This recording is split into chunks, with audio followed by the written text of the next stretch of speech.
All right, all right. Peace to the family out there. Shouts to the family.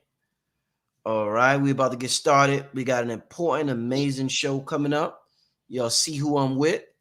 Before we get started, make sure you hit the like button. Tell your friends and family. We got an important show coming on tonight. And let's get to a quick commercial before we get started, family.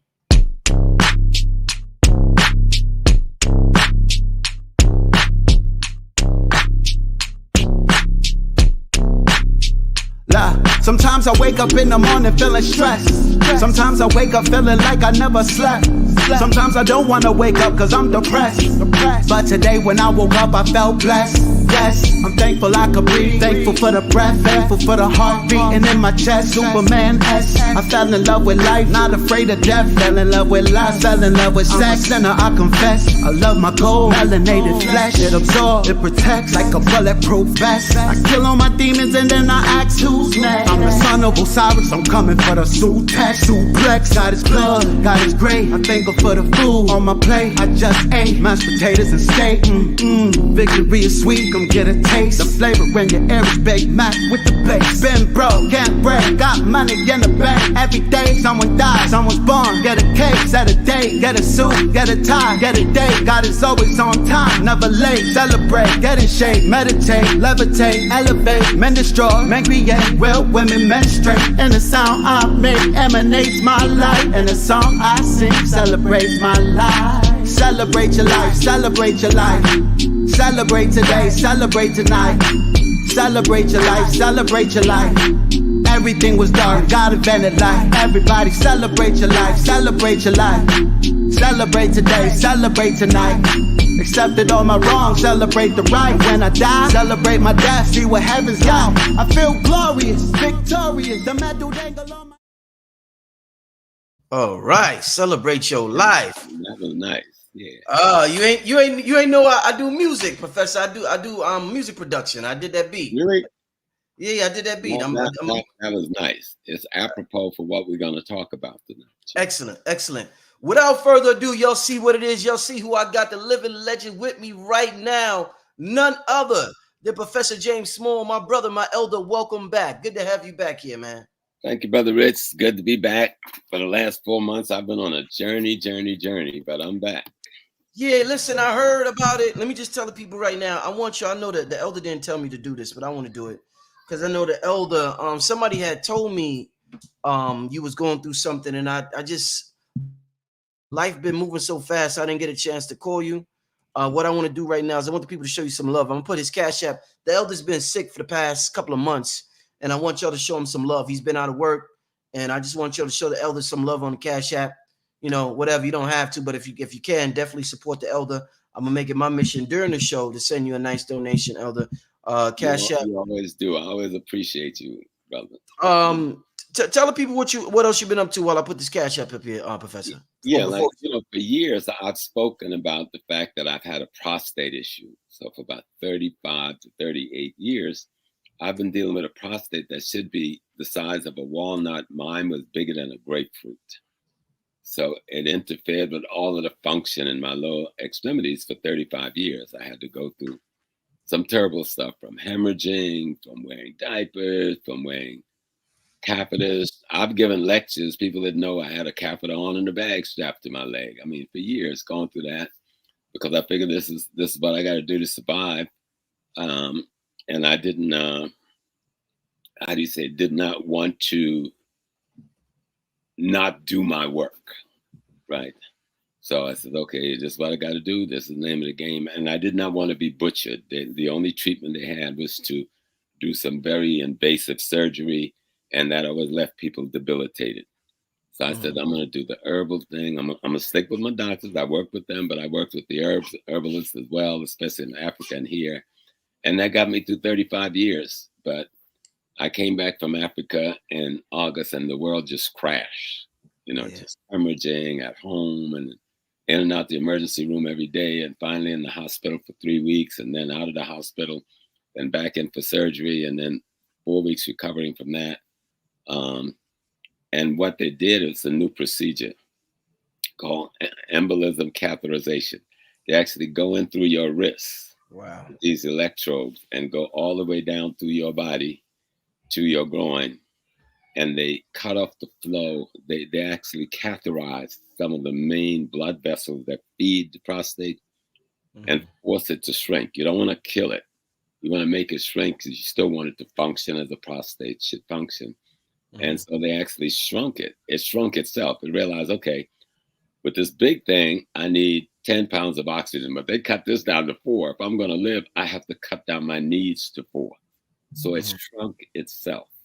It fought me for about a week. And they told me, they said, look, this thing's going to fight back. And it fought back for about a week. I mean, you feeling all kind of crazy stuff. And then you can feel the contraction. And your body starts functioning normal. But after nearly 40 years, I was able to have a normal urination, a normal going to the bathroom. And I felt odd, like, I'm normal. I feel good. And I didn't know what feeling good on a daily basis was.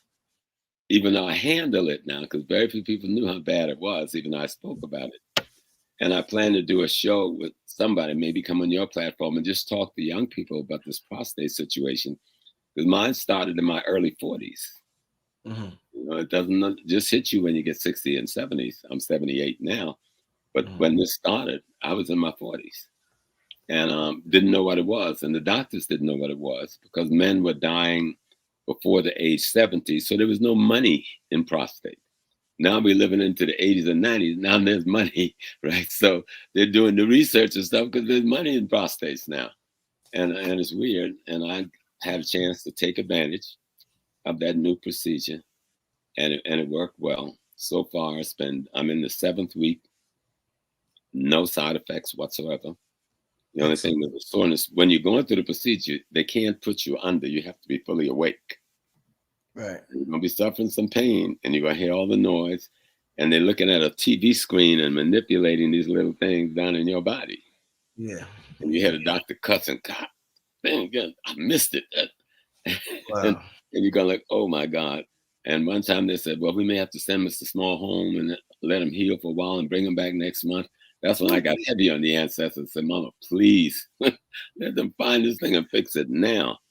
Yeah. And those ancestors stepped in there within 2 seconds. The guy said, I got it. Right. You know, it took another hour and a half for them to finish. But it was quite an experience dealing with the ancestors, really learning what I've been trying to teach for years and see that nearly all of it was real. When I was laying in a hospital room to have my ancestors come and visit me, first it spooked me. I'm not going to lie. First, I didn't want to believe it, even though I'm yatting, talking it all the time. And then when I realized there's somebody in here with me and they're trying to talk to me, and I just relaxed and let it be. And I told them I want to go home. And the doctor says, I had tubes running all up, brother. You know, I won't even describe the tubes going to me. And then the stuff going through the needles. And they told me, well, you can't go home and I can't remove them. But the night after I had the big visitation from the ancestors, homies, Dr. Rowland, the next 107 class, so you're going home today. I said, you just told me last night you couldn't remove none of the stuff. So I'm taking all the stuff out of you and you're going home. No explanation. Except I knew I had that conversation with the big boys and the big girls. And they said, we're going to take care of you. And people were praying all around the world and around the country. Prayer is real. I don't care what religion you use to do it. Okay. I learned that one. Thoughts. You can send thoughts. Thoughts ain't nothing but energy. And I could feel the energy coming from my people. I could feel the libation being poured by my people in Africa who were calling and said, Prophet, we're pouring libation for you. And I felt it. I knew all these things was happening. And I fought because they gave me the strength to fight back. Because I thought I was like going to do the exit piece, right? If it had gotten bad after 3 weeks in the hospital, your body start giving in, especially when you don't know quite what's wrong with you and why they can't fix it. They're giving you medicine every day, and some of it is narcotics, and your body's not your body no more. So you have to get through all of that. And not because of me, I got through it because of my people, because of the love, because of the prayers, because of the good thoughts, because of the ancestors, and the thing we're going to talk about, that thing called God. Can't wait to have this conversation with you tonight, Elder. I'm not going to keep you too long. I want you to get your rest.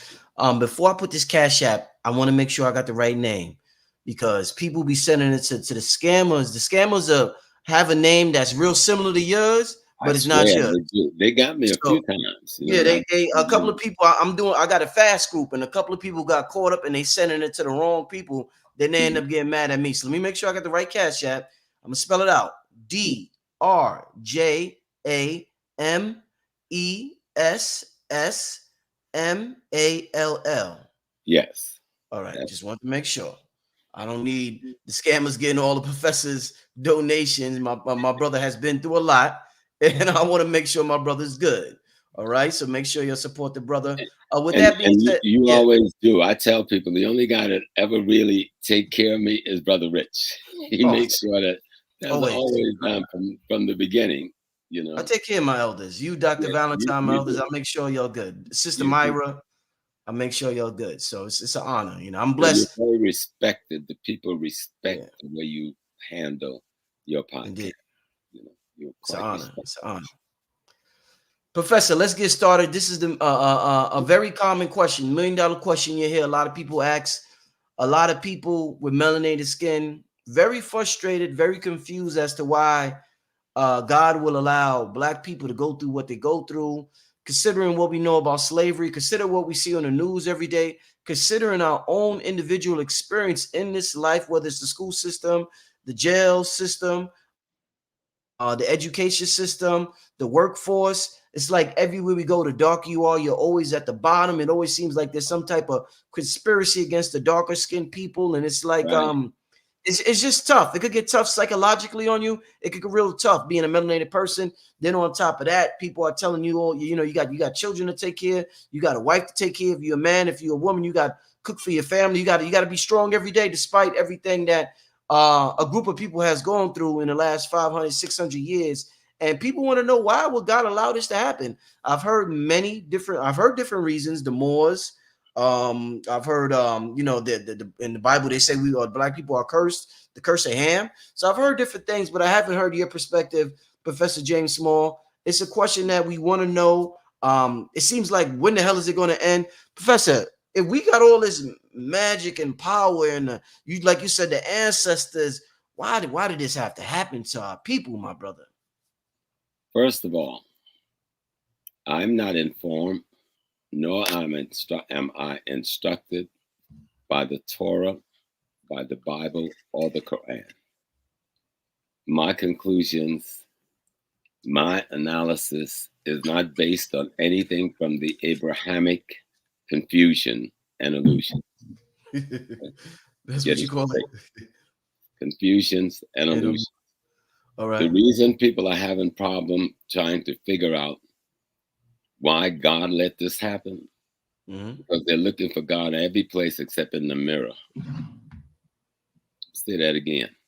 The reason people are having problems trying to figure out why God let this happen, because they're looking for God everywhere except where they should look for God, in the mirror. There isn't a single African culture, nor is it expressed in a single African language. And even those who are talking about Kemet and Medu Neter, they're expressing what they're looking at very wrongly. The Africans never saw God as a people, person, place, or thing. The Africans, in all of their language, saw God as the totality of everything, including you. Let me say that again.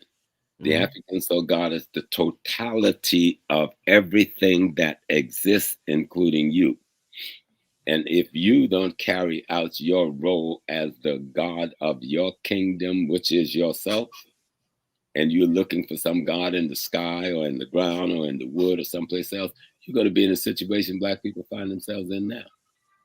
You're chasing some illusion that's dead and on a cross, or you're chasing some illusion that's a mystery that makes you pray a certain amount of time a day, or you're chasing some illusion that you said brought you some laws that has never worked, even for yourself. Because when I read your documents, you're all committing genocide against whole people, and so your God told you to kill all these people and take their lands, and so you can't say you believe in all of that when the very gods you saying you believe in makes the people who brought it to you rich by killing you, because now you become the best killer of yourself. So that's not the God I'm talking about. Matter of fact, the word God does not encompass, it doesn't have the capacity to describe what the African means when they talk about Jianyami, Inyankampon, Oludumare. They're talking about the universe and everything in it as being the divine, including you. Mm-hmm. And so if Africans want to understand why we're in our situation, because you don't have the courage to be the God you were created to be. You want to be a slave. You want to be a servant. You want to be Abdul. You want to be the servant of Jesus. You want to submit to Yahweh. Well, I don't submit to a damn one of them. I don't submit to nothing. Mm. I am the universe. You are the universe. We are all just expressions of aspect of the divine totality. And our responsibility is to free ourselves and fight for ourselves, not wait for some mystery God or some mystery potion or some black magic to do anything. We lost the war with the Europeans, which didn't start 500 years ago. That's when the African American experience began. Mm-hmm. We were in this war with the Europeans when the Hittites, when the Hyksos first invaded our land in Northeast Africa. And then the Hittites followed with their invasions twice. Then the Assyrians followed with their invasions twice. And we're now talking almost 1,000 years of enemy taking our land. And then you have the Romans and the Greeks, and then the Persians coming in twice. And then you have the Romans coming into North Africa and creating the mulattoes that we now call Moors for the most part, because the history they're talking about is not a black history. It is a mixed race history. Then you got the Visigoths, the Germans invade North Africa and drive the Romans out. And then the mixed breed Arabs come in and mix with the black folks who call themselves Moors and drive the Visigoths, the Germans, into Spain and the Romans back into Italy. So we're fighting wars for about 3,000 plus years before we really got our behinds whipped. And we got whipped because we felt become the enemy is the best way to defeat the enemy. So we converted wholesale in North Africa to Islam. And in the East, the Aksum Empire, under, what's the brother's name? King Annas, whatever. It'll come to me. Became a Christian. Ethiopia didn't start Christianity. They borrowed a Christianity that was started by some mixed race and black folks in Turkey in what became the Byzantine Empire. And they took that and spun it and made what they've got. And in partnership with the Coptic Church, which was the blacks in Egypt, breaking away from the Romans and Constantine and trying to keep their culture intact. These religions were first not churches like we know them today. They were the everyday culture of the people. But when you get conquered by another group that dominates your society, you have to hide to express yourself. So churches grew out of people having to be themselves in secret. And then you're hanging on to belief because you're no longer in control of your daily reality. Because somebody with a sword that just kicked your butt is in control. And the way you handle it, we made a fundamental mistake. Let's become them and defeat them the way we did them. But you can never be a better killer than the killer. You can never be a better thief than the thief. You can be a good thief and a good killer, and we've proven that. Because we kill ourselves better than almost anybody. We steal from ourselves better than anybody, from one end of Africa to the Caribbean to the US, wherever we find ourselves in Europe. But what about becoming the African again? How did the African make a decision? Who is in partnership with me? Who can I trust? Who do I build friendship with? Who do I build alliance with? What must their understanding, not belief, but their knowledge-based understanding of how this world works? If you look at the Yoruba religion, it's not about no believing in one God. Many of us who have become Yoruba or practice the religion of Ifa in the methodology used by the Yoruba, because there's no Yoruba religion, there's a Yoruba people. They practice an understanding of the sacred science that they call Ifa, which means the wisdom of the universe. Okay? And so what is that body of wisdom? It tells you how to have a relationship with one another based on humanity and empathy, not how to rob and steal and carry on envy and jealousy and hatred and violence in order to seek power. And so because we got beat up physically, we think all we have to do now is become physically better at beating people up than the people who beat us up, and wonder why nothing is changing, because you become your own worst enemy. Africans never worship a god, a thing, or a person. Africans realized and participated in the fullness of the universe itself. Remember, the planet Earth is just another object in the universe. We're spinning in outer space like everybody else. We're just as alien as any other thing on any other planet. Mm. Okay? Mm-hmm. We're just part of this greater universe. Everything in the universe affects us, and we affects everything there. Well, what we're calling African religion, which I prefer to call African sacred science, is an understanding of that relationship and the kind of communal, collective, cooperative cohesion it will allow one to have when you practice it based on the knowledge of it, so that you can't be conquered. All of Africa was never conquered. There are people in Africa that didn't even know the slave trade took place until recent years. They didn't even know it happened. Okay? Because they were able to defend themselves. There were wars. We fought wars in Africa against the European, but the European came out of a culture of domination, destruction, and death. It's a killing machine. Study the history of Europe going back before the Greeks and the Romans, and you won't find 10 years in the last 3,000 years when they weren't fighting a war with one another or multiple wars. That is their culture, a culture of wars, domination, destruction, and death. You think you're going to outdo them? We tried. We should have retreated back to being ourselves. And that's what we need to do now. We used to sing a song in the 60s. It says, "Who will survive America? Very few crackers, no ends at all. Or very few ends, no crackers at all." All right? The only people that would survive would be those of us who was willing to be African enough to behave in a manner that nature became your friend and your partner, and you became a friend and partner of nature.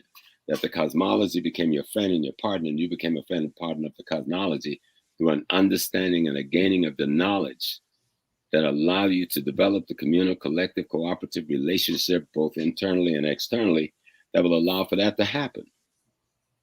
You're a part of God. People say, "Oh, God created everything." No. I came from between the legs of a black woman out of her vagina as a result of my father's penis having a relationship with her womb via her vagina. So if God creates, then who was my mama and daddy? Were they not creating me? Isn't that how human beings get created? Mm-hmm. So if that's how human being gets created, then mama and daddy is a part of God that carry out creation. Does that make logical sense to anybody? Mm-hmm. It doesn't make sense without me saying it. But we'd rather have an illusion saying God created. Yeah, God created, if you want to use the word God, that's an English word to describe that totality, but that is not what you're describing. When we say God, we're talking about an individual, a man or an entity or something up there that makes decisions for the good and decisions against the bad. That's not how nature works. That's not how the universe works. That's not how nothing in cosmology works. Everything is cause and effects, positive and negative, fighting for balance and harmony, action and reaction. Mm-hmm. And the Africans understood that. So if you look in their language, any Bantu language, you'll see their word for people, person, place, or thing. All of them have their word for God either as a suffix or prefix, which is to say that God is in everything and everything is in God. It's a oneness, but you must be conscious of that oneness. And you must be able to practice based on the knowledge and understanding, not an attack on nature, but having a complementary partnership with nature and everything in it. You know, you don't pollute the river. You know, you don't pollute the earth. You don't pollute the air. All of those are antagonistic relationships towards your brother and your sister. Nature is your brother and your sister. And so how do we see that when we study African culture? Culture is not the clothing we wear. It's not the hairdo. Culture is the concepts, ideas, and principles that you're trying to teach with the hairdo and with the clothes and with the dance and with the music and with the drama. You're trying to teach concepts, ideas, and principles about how the universe works, how the human body works, how the ecology works, how the environment works, and how it all works in harmony. And so that's why you create metaphor and allegory. That's why you carve statues like Shango behind me being the king. There's no person named Shango. That wood is nothing. That's wood. I could chop that shit up and carve another one. What I'm trying to say with that carving is the symbol of the king talks about having courage, talks about getting rid of the ego, talk about destroying arrogance, talk about destroying envy, talks about destroying jealousy, so that you raise yourself principally above to be an example for others to follow. So that's why they use the symbol of the one thing in the environment that is supposed to be representative of the totality for that environment. But we tried to take our Christian form consciousness and then express African reality through that Christian Judeo-Islamic consciousness. It doesn't work. People say, yo, in Africa, the brothers and sisters are Muslims. Yeah, I was a Muslim. I was a Haji. I went to Mecca. I don't think you were born yet, Brother Rich. You know, I was an imam. My name is Al-Hajj Amin Ashahid, the faithful witness. I noticed I don't have no Abdullah now. I was no faithful slave of the witness. I wasn't the faithful servant of the witness. I was the faithful witness. Right. But that wasn't that approach to life that the Arab have brought forth to the world, and the Turks. It's really the Turks. The Arab may have initiated, but the Turks took the system from them back in the 8th century. Okay? We call them all Arabs, but they're not. So you had Kurds and Turks and Eastern European have created this religion called Islam, have written all these hadith and interpreted what it's supposed to be like based on their barbarian, anti-human, anti-nature, domination, destruction, and death culture coming out of Europe and southwestern Asia. So stop playing. If people want to know truth, then study. And if you've been studying any of these religions, you can't come to any other conclusion than what I've just said. Yes, you can use any of them to do good. We use Christianity to do good and help us across a lot of difficult times here in North America. We use Islam in West Africa. We use it to help us through some very, very difficult times. But some of the biggest slave traders in West Africa was the Muslim community. You know, let's not miss that. We fought jihads, wars against one another to conquer and take control and convert. And those who didn't, we sold them to the enemy. And now we want to pretend that there's some special God because we pray a certain way, we wear a kufi a certain way, and cut our beard and shave it a certain way, that we are somehow different and better than the people whose children we sold as prisoners of war to the most barbaric bunch of garbage Europe could produce. Know your history, it will erase the mystery. Know your history, it will erase the mystery. Let's come back to the initial question of God so people can feel, because they're like, oh, Brother Small, attacking our religion. We don't have to beat him up. I am attacking your religion. You can practice any religion you want. But if the result is no better than what you've been getting, you better come and talk to me. Right. Listen, Malcolm said it. If it ain't did no more for you than it has done to this point, you don't need it anyway. Stop playing. Stop playing. You know, we look and we see something doesn't work, but because the enemy does it, because it's a copy of what the enemy does, we do it until we can't do it no more, even though it's not working at all. It's not working at all. That the beautiful literature that they've written down. Well, you can't write down the wisdom of the universe, fool. What book is big enough for that? You can't write down the story of creation. What book is big enough for that? Stop lying. Stop playing. Stop being children to white people's lack of understanding, his lack of capacity to comprehend reality. It doesn't even have the courage to care whether it destroys itself. So it destroys everything else in its path. Domination, destruction, and death.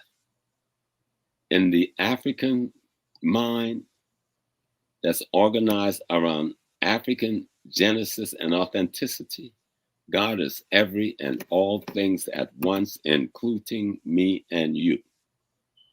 It's not a person. It's not an entity. It's not something up in the sky or down in the ground or made up of wood.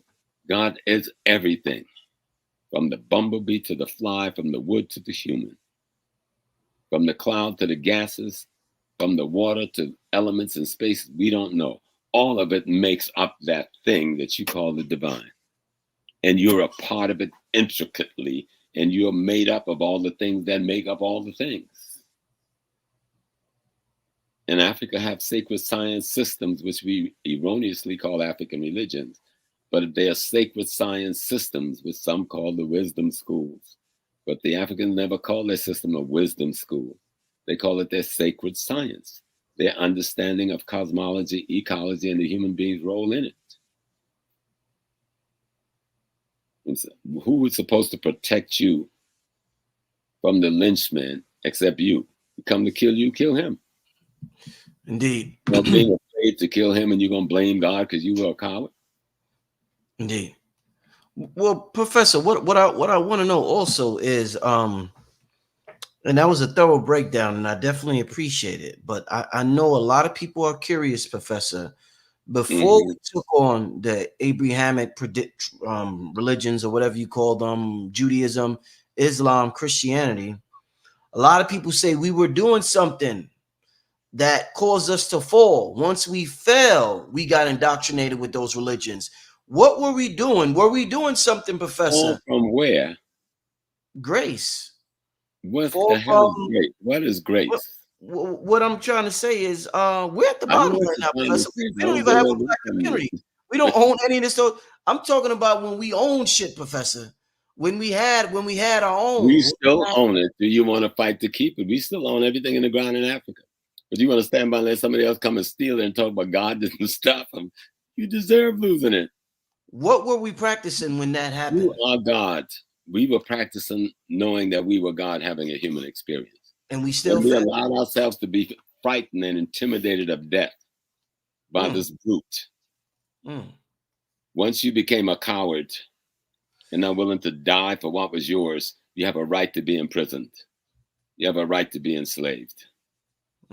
We became cowards, you say. Dessalines told us, freedom or death. And when Dessalines lived and articulated freedom or death, Haiti was winning the revolution. When they murdered Dessalines and went back to the Catholic bull, Haiti lost the revolution. You know, Malcolm X told you the price of freedom is death. And he showed you how you had to be willing to die like he was willing to die. But you're not willing to die like Malcolm, so you don't deserve the freedom. Plain and simple. Huh? Plain and simple. Water is wet. That was a simple answer. That was a simple answer, Professor. But it's deeper in that we have to be able not to want what the murderer wants. Now, if you want to be like the murderer, but you ain't as good a murderer as he is, you can't blame God for that. You want to be like the murderer. You want to be Frank Lucas. You murder some black folks with dope, make me $5 million. I want to be Bumpy Johnson. Bumpy You know Johnson. I want to be Nicky Barnes. Yeah. Ask them what it was like at the end of the day. I know a couple of them. It wasn't all that the movie said it was. I can guarantee you that. Right.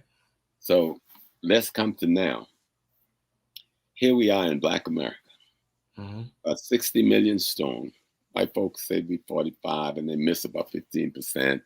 But okay, I'm saying 60, and I think I'm still being modest because I'm not talking about my African Latino brothers, right?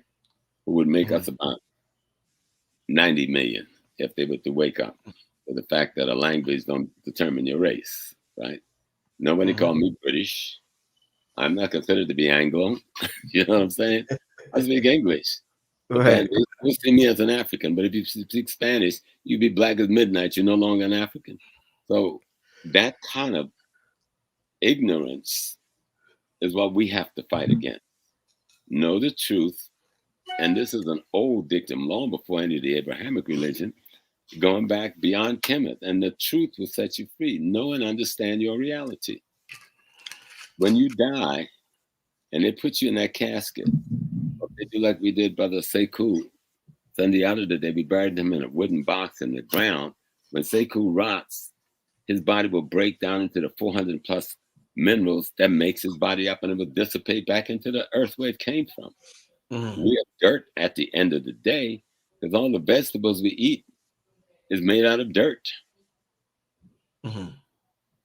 Think about it now, because we don't think about that. We put a little carrot seed in the ground, and then the dirt creates this carrot, right? We put a tomato seed in the ground, and the dirt creates this tomato.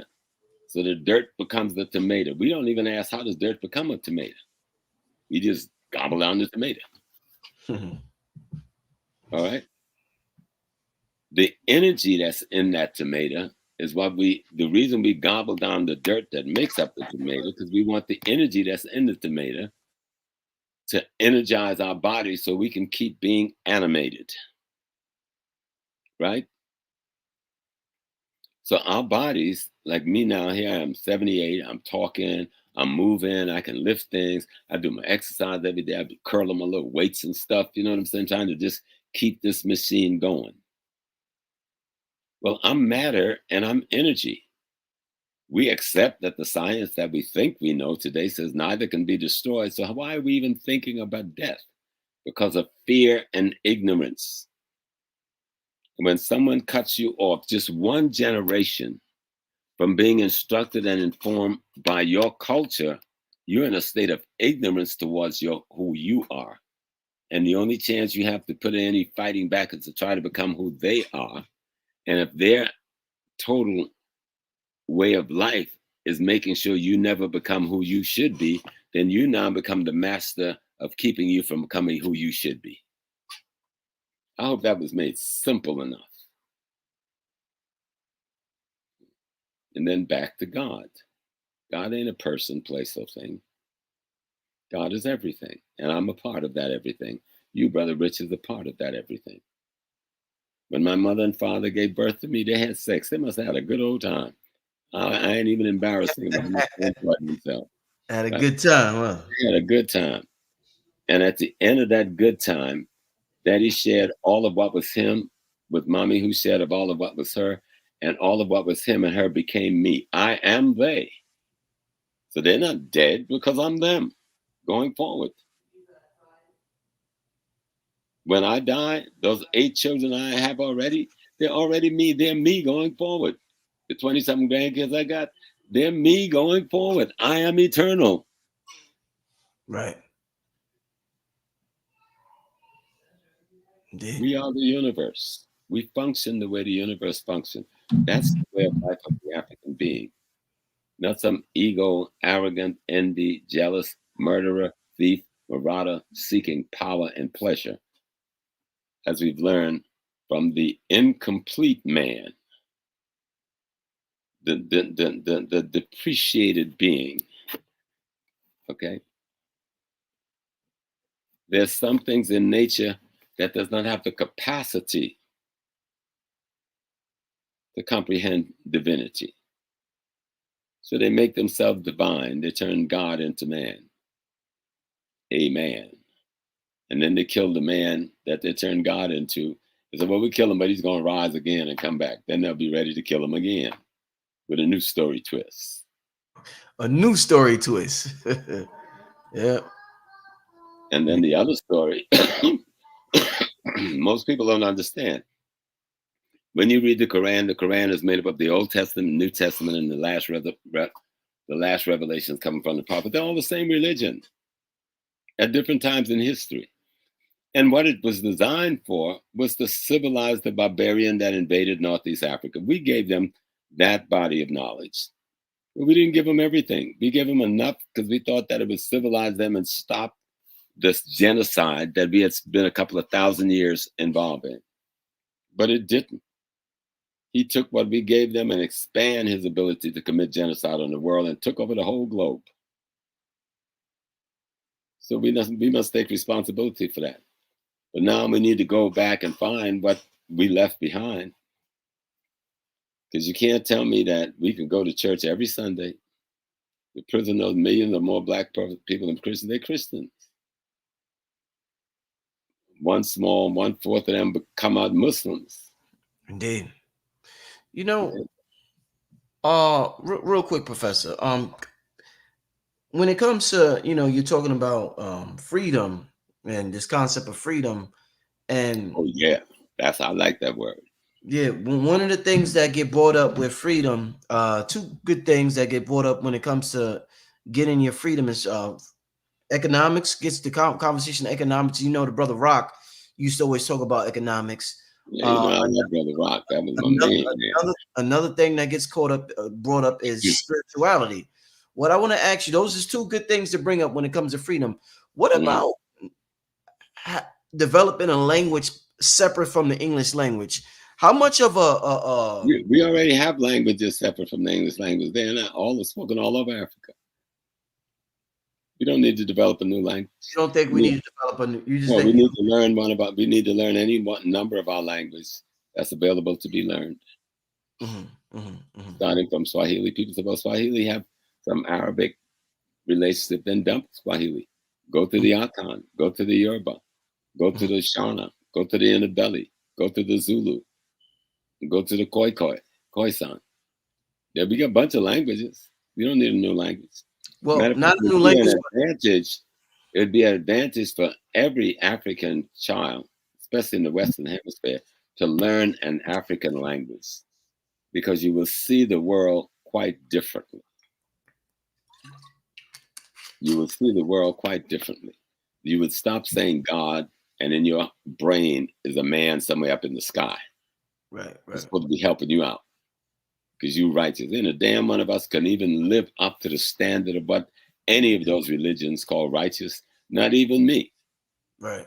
And I'm a good dude. So let's stop playing that game that the European has put you to play. While he robs you blind, turn you into all kinds of freak in order to let you become millionaires. Cat, old brother Cat, whatever his name, he wasn't lying. He's telling the comedian, he's telling the truth. People know they got turned out and all kinds of stuff for the money. And they're coming up trying to be the B-boy. Cut the stuff. Let's deal with truth. Indeed. Most of our people, if you look at what happened in America, from the time we got here, we were fighting. Okay. Prince Hall was formed in 1780 something. The AME Church was formed in 1777, Prince Hall. AME Church was born in the same time. The Black Baptist Church was born around that same time in the 1770s, 1780s. Meaning, from the time we got on the soil, we were fighting for ways to remain ourselves. But when someone takes away your institutional framework, takes away your ability to use your language to communicate, you've got to then use your understanding of reality to take his institutions and recreate them so that his institutions become the sanctuary for you as you try to secretly maintain within you your institutions. And so we use the Black church like it was a nuclear bomb. And then we forgot what the hell we were doing in the late 50s and early 60s and try to imitate white Christians. The black Christians of the 1800s and the 19th century were not imitating white Christians. Out of that church came our politics, our sociology, our education. It was the sanctuary in which the African world recreated itself behind the walls of a Christian facade. But not having any access generation after generation after generation to an African way of creating institutional frameworks, we settled for what we had. But there was always those people coming along all through the centuries that was telling us, let's go back to Africa. Let's use an African way. Voodoo never died. Voodoo is an African word for the totality of the universe. It means the essence of God in things. Comes out of the Fawn language and the Ewe language. You know, we never lost our way. We just was blocked from using our institution, and we were forced to then transform the European institution to serve the aspirations of the African community.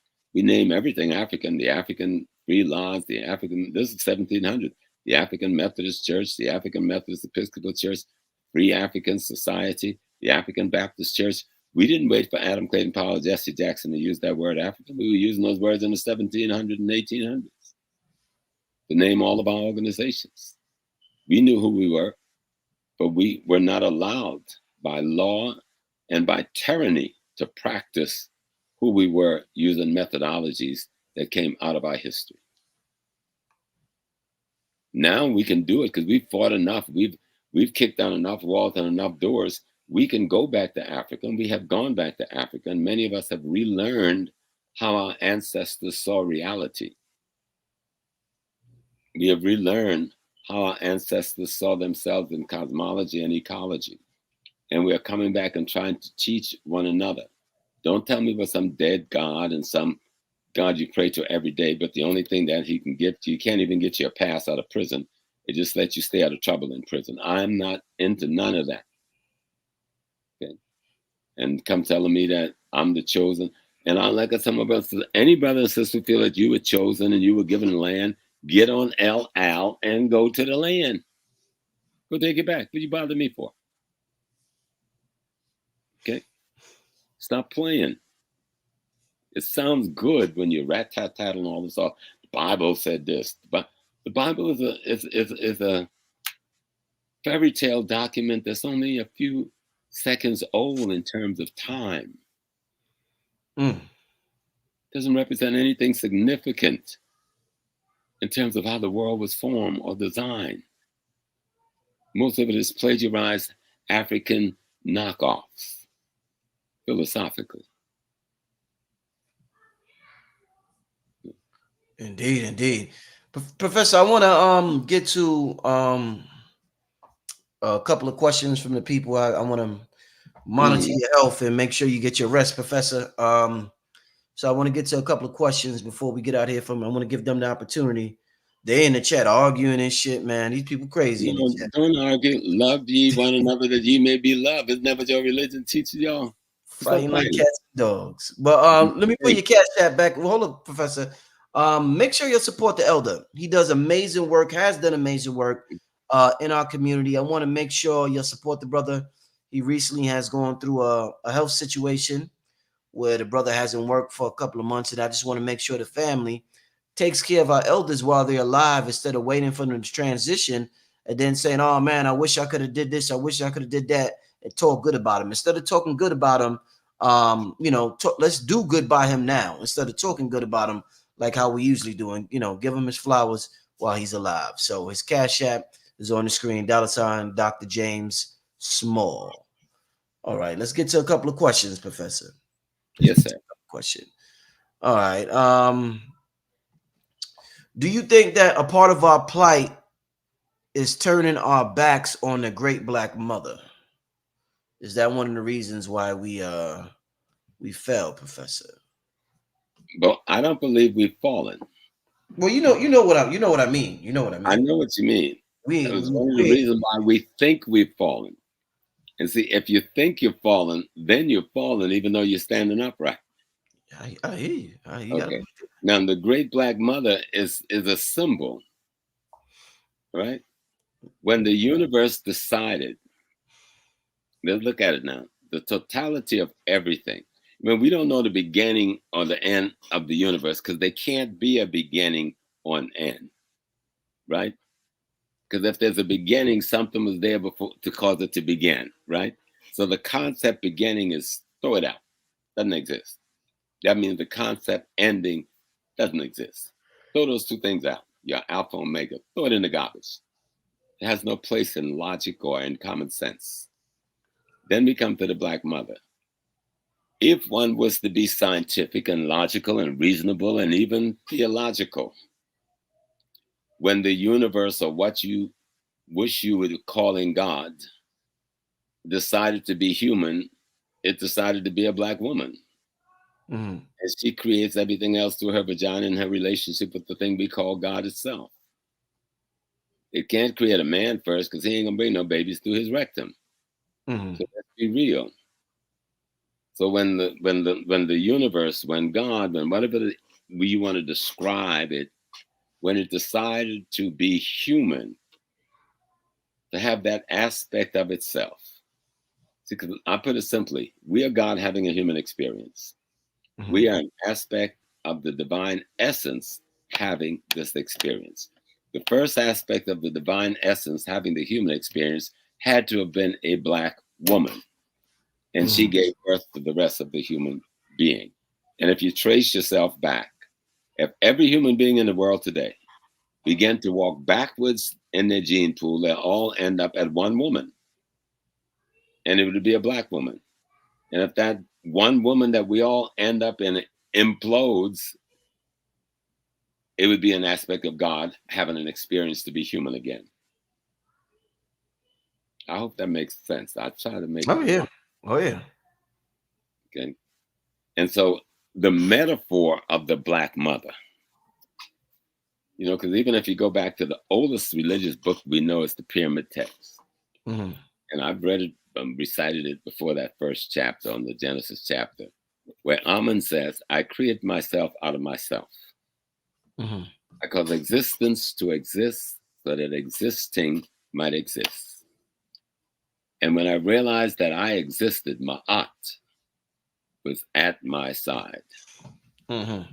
That's the first manifestation of the black mother he talks about. Then he said, I spat out Shu. Then I coughed up Tefnut. Shu is the masculine. Tefnut is the feminine. And they created Geb. Geb is the masculine, the earth, and Nut. And Nut is the feminine. And they created Asar. Asar is the masculine, and Aset is the feminine. And they created Nephthys. Nephthys is the feminine, and Set is the masculine. Everything in nature, according to our ancestors, in the oldest written document we have, talks about this. So why am I going to listen to the Abrahamic books when I got a book 40, 50,000 years older than them telling me what's up? But it gets deeper than that. In the end, Amun says, after creating Ptah and Ra and all of these things, Amun says, having created everything that my heart desired, I then expanded in it. Meaning I, the divine creating God, is in everything. That's what our earliest book, that book, if I'm going to be informed and instructed by a book, I'm going to be informed and instructed by my mother and father's book, not by their murderous books. Right. And then one more thing Amun says before that dissertation ends. Now he done said, I created myself out of myself, right? And then I created all these things, right? Earth, sky, air, And Ma'at, the feminine principle on truth, justice, righteousness, harmony, balance was at my side, and I recognized myself to even be. But he closes his dissertation by saying, and I came from my mother, Noon, the Black Waters. Mm. Now that's my Bible. 30, 40,000 years older than the mother folks' Bible. And Right. once you study my Bible, you see that everything in their Bible was copied from my Bible and plagiarized and recast in another culture at another time. So I don't need to go to a counterfeit. when I can go to the original? And then that's not enough, because even when you write things down, you've created a limitation. Is that you can't write down all that is. Right. You can't write down all that has happened. Right. Impossible. Right. And that's why the Africans maintain the oral tradition, Right. which Right. has no boundaries on it. It simply requires memory and practice, right? And monitoring. That's where secret societies come in. So if I was a priest and my job was to recite and remember 1,000 years of history, that's all I have to perfect. Your job as next priest is to recite and remember the next 1,000 years. And the next priest's job is to recite and remember the next 1,000 years. And we can do this in recitation or in drum beats, drum rhythms, or in a flute rhythm. And believe me, the ears of the people can understand the vibrations of the horn. The ears of the people can understand the vibration of the drum, just like you're speaking their language. I've seen it in Twi. I've seen it in Yoruba. But the mystery is giving up the fear of death. Nobody's going to get out of this world without shedding this shell. All about it. Nobody. No matter how long you get to live, you can hit 100, become a centurion, and get up there in the 110s and 20s, but you're still going to make the exit out of this cocoon. But the you is not the body. You live in this body because it's necessary. This is like your space uniform, you know, to live in this environment. But you're going to have to shed this and get another suit. Maybe your grandchild or your great-grandchild. The Yorubas call that alowo. We go and we come. And we go and come from the family we were always born into. You know, the Ebi. Let me get to this next. We need to spend a little time studying our own tradition. There's enough literature out here now. For us to pretend we can't find knowledge on Africa, on an African state of science, we're not telling the truth. But if you want to be in the house of the devil, and you want to behave like the devil, then your consequence would be that of the consequences that befall the devil. You can't complain about nothing. If you made a choice, but you're not making a real choice, because ignorance deny you what I know. And so my job is to tell you that ignorance is the greatest enemy you have. Ignorance of who your mother and father was before they were put on the slave ship. Ignorance of who your mother and father was before the Turkish and Arab invasion with their Islam into North Africa and East Africa. Ignorance that existed before the Dutch and the Portuguese and the Spanish and the British and the French and the Germans and the Belgians came. And yet there are people in Africa to this day that don't even know we've had this experience, because they've never had this experience. And they live in the woods, in the rural areas of Africa. I remember going to one village and they had these beautiful houses with no windows on them. Right. Wow. They had little slits in the walls. Yeah. And they had windows on the roof. The roof open, and they hung out on the roof. And the gates was like, the wall was like 8 to 10 feet tall, but the gate was 2 feet tall. Right. So if you had to get in the yard, you had to creep. And that means your hands can go wacko. You know what I'm saying? You weren't getting in that yard because you had to crawl in. Yeah. And that's how they protected themselves against the slave catchers. Whole villages built like that. Wow. Let's get to two more questions. They didn't know where their people went. Yes, sir. I'm sorry it takes so long. Two more questions, Professor. Two more questions. This individual, Naomi, I hope I'm Naomi Holtzman, wants to know, what's the elder's thoughts on reincarnation? Is it possible to get off the wheel of reincarnation? Who would want to get off the wheel? See, you're bringing assumptions from other people's religious tradition. In the Eastern tradition, especially in India and China, some of those areas, they have this concept of reincarnation, and they come back as all kinds of other things. In the African tradition, reincarnation, you only come back as a human, and you only come back in the family that you were originally manifest in, that you never come out of that Ibi. The Shit. first person in your family born 1,000,000 years ago, that same line keeps repeating itself. Wow. And that's the line you will constantly come back in to further yourself. I'm my great, great, great, great, great, great, great, great, great, great, great, great grandfather. I'm him and grandmother. I'm not something separate from them. I'm them going forward.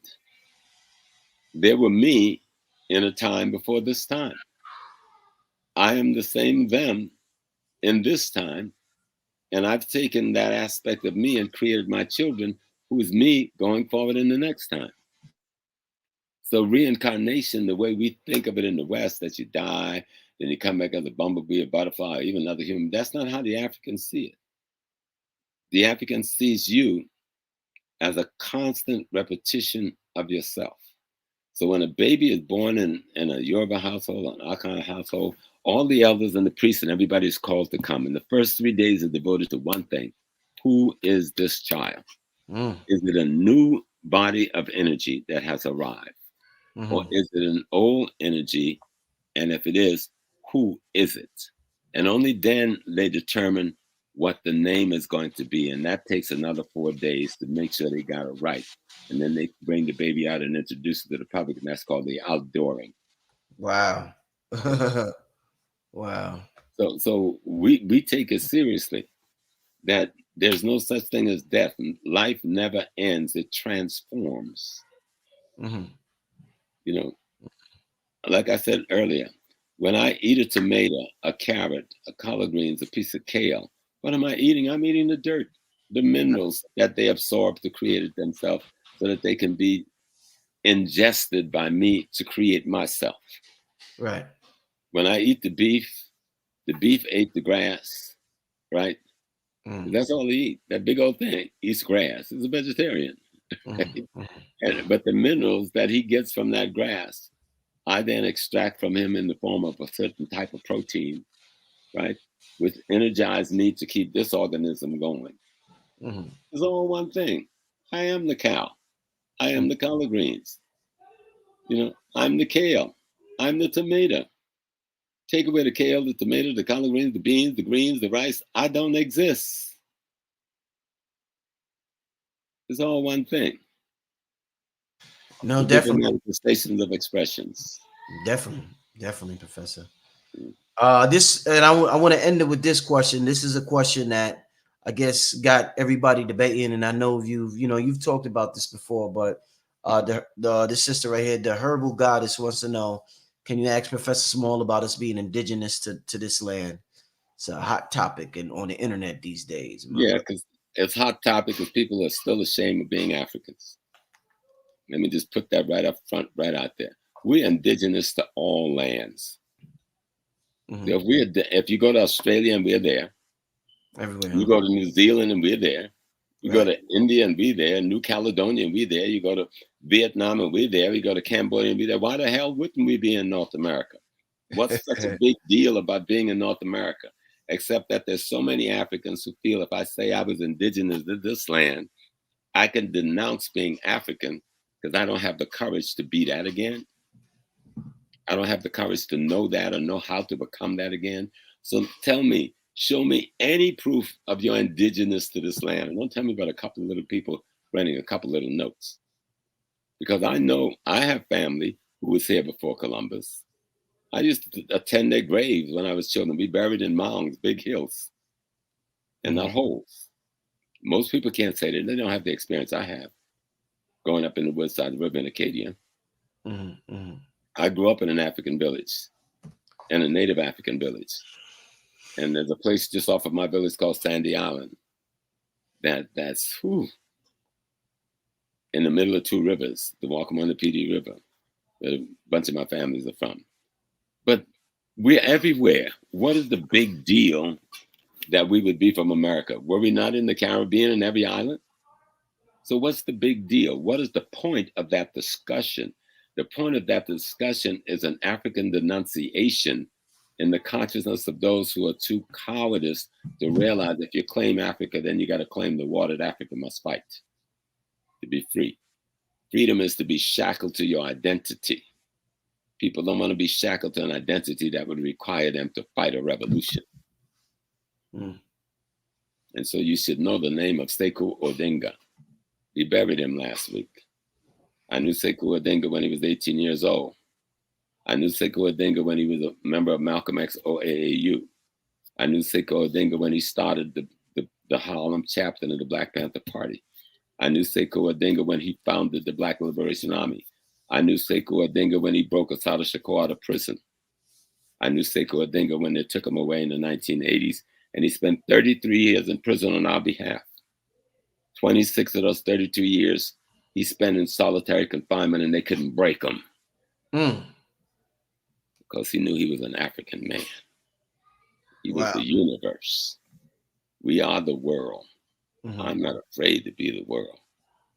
I'll be the light-skinned world too, and the brown-skinned world too. Y'all come for me too. Give me India back. Give me New Caledonia back. I want Australia. Give me the Mauritius Island. And yes, give me North America. But because some of us was here before the slave ships come on and denounce that part of me that came on the slave ship, what is wrong with y'all? We are both. We are everything. We are the world. We are indigenous to every land in the world. And I know I was reading something the other day with some of the Native American brothers were laughing at this and saying we're trying to take the identity. You're an Asian, a 10,000-year-old Johnny come lately. They already built our civilization and they had already fallen before you crossed the Bering Strait. Please, get real. But let's study our history. Let's start brother, what's his name? Imhotep, who passed away. David, his literature. Study Van Sertima's literature. Study the Jewish guy, what's his name, who did a good job. Read Columbus's notes and his diary. Read Columbus's brother's diary. Read Verrazano diaries. And there's a lot of other literature, but don't come up and just say stuff. Find out, how are you indigenous? When did you come here? How did you get here? Where did you come from? You didn't grow up out of the ground. And there's some trying to say that this is the genesis of humanity and not Africa. Stop being silly. This place was under ice for most of its existence. Are you the caveman? And maybe. But we live in the Southern Hemisphere. And part of America, North America, is in the Southern Hemisphere. All of the Caribbean, Central South America is in the Southern Hemisphere. It's quicker to get from a boat. Me and you can take a rowboat from Ghana and get to the Caribbean in 2 weeks. Today. Right. Now, Columbus and them got lost out there fooling around. But with a good motorboat, and some people willing to pay. Some guys just did it a couple of times 2 years ago. Africans know how to come and go.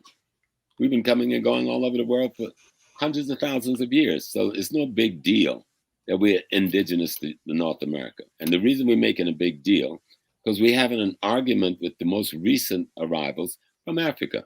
Stop having that foolish argument and try to find out what y'all need to learn from one another so we can survive this world.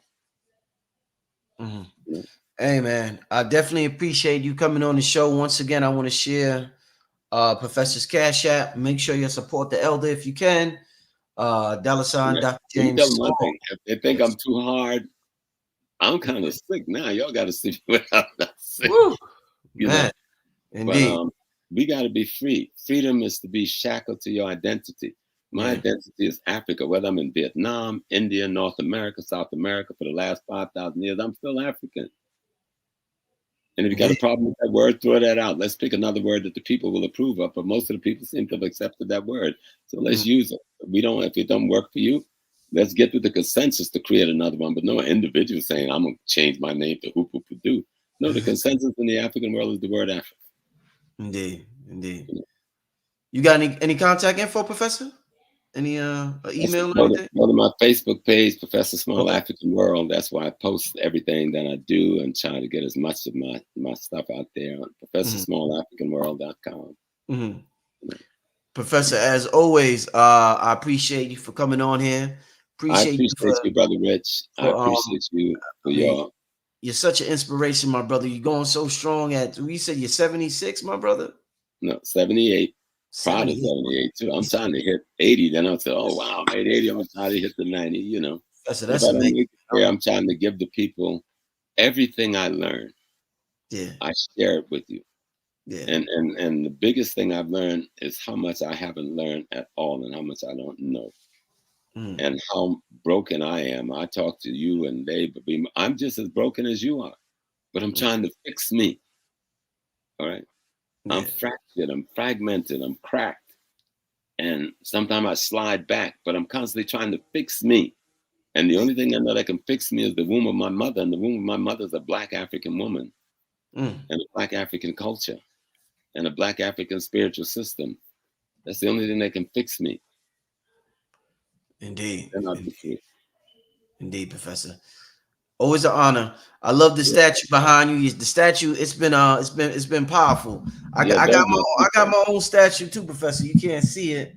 I see it. Yeah, yeah, I got so I we love both it. And that's indeed. our culture.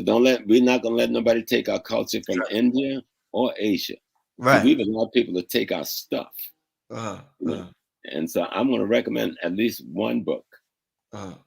What because book? you showed me your statue. It's What called book? the Threefold Lotus Sutra.